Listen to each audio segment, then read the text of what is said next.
terdakwa FS ini mendapatkan pemberitahuan dari istrinya bahwa izin yang mulia, keberatan karena sudah menyangkut fakta. Ahli ini kan ahli tidak langsung, harusnya ilustrasi tidak boleh menyangkut fakta secara langsung yang mulia. Jadi kami keberatan. Syarat pasal ini, pembunuhan berencana ini mengisyaratkan harus ada waktu dan di mana pelakunya dapat berpikir dengan tenang, memikirkan bagaimana cara perbuatan itu dilakukan dan di mana dilakukan. Yang menjadi pertanyaan di dalam pemeriksaan perkara ini adalah terdakwa FS ini mendapatkan pemberitahuan dari istrinya bahwa izin yang mulia, keberatan karena sudah menyangkut fakta. Ahli ini kan ahli tidak langsung, harusnya ilustrasi tidak boleh menyangkut fakta secara langsung yang mulia. Jadi kami keberatan. Ya, silakan dilanjut mengenai itu. Karena tadi pertanyaannya adalah seputar BAP.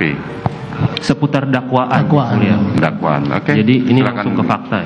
Jangan. Yang mulia, saya menyampaikan bahwa sebelumnya memang kami sudah memberikan kepada ahli dakwaan maupun berkas perkara terkait terdakwa Ferdi Sambo dan terdakwa Putri Candrawati agar ahli dapat mempelajari dan memberikan pendapatnya. Saudara Jaksa Penuntut Umum, ahli ini dihadirkan oleh terdakwa dalam kaitannya adalah untuk mendengarkan. Biarkan nanti kita tanggapi dalam tuntutan aja. Ya, silakan. Lanjutkan, saudara. Ya, baik. Terima kasih yang mulia, Majelis Hakim yang mulia, yang amat sangat saya hormati. Izinkan saya untuk mengemukakan pendapat hukum saya sesuai kedudukan sebagai ahli. Soal nantinya silakan para pihak, penuntut umum, penasehat hukum menilainya. Tentunya penuntut hukum akan menuangkan dalam rekusitornya kelak dan penasehat hukum dalam pembelaannya, dan pada akhirnya majelis hakim yang mulia akan menuangkannya di dalam putusan tersebut. Baik. Lanjutkan. Baik, terima kasih yang mulia. Tadi saya terpotong oleh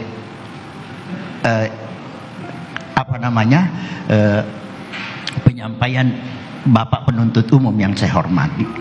Tadi saya menjelaskan bahwa khusus berkait kasus ini, tadi saya katakan bahwa pasal 340 ini mensyaratkan adanya waktu dan ada ketenangan bagi pelaku untuk berpikir dengan cara bagaimana perbuatan pembunuhan itu dilakukan dan di mana dilakukan. Harus ada waktu dan bisa berpikir dengan tenang.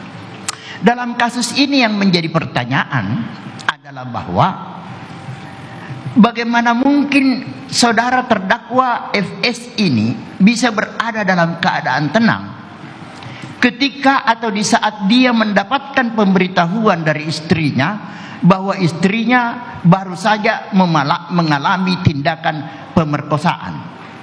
Semua laki-laki normal di dunia ini kalau mendengarkan kabar bahwa istrinya diperkosa, saya yakin dan percaya dia pasti marah. Kecuali kalau dia tidak normal.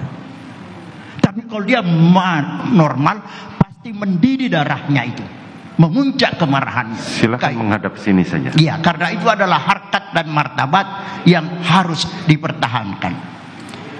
Dalam kondisi yang demikian, terdakwa FS yang mendapatkan pemberitahuan tersebut, sejak menerima pemberitahuan tersebut, menurut pendapat saya sebagai ahli, dia sudah tidak dalam keadaan tenang.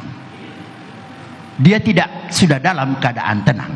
Tetapi berkait menyangkut secara spesifik, karena soal tenang atau tidak tenang adalah merupakan aspek kejiwaan, maka itu adalah tentu dijelaskan oleh ahli psikologi forensik.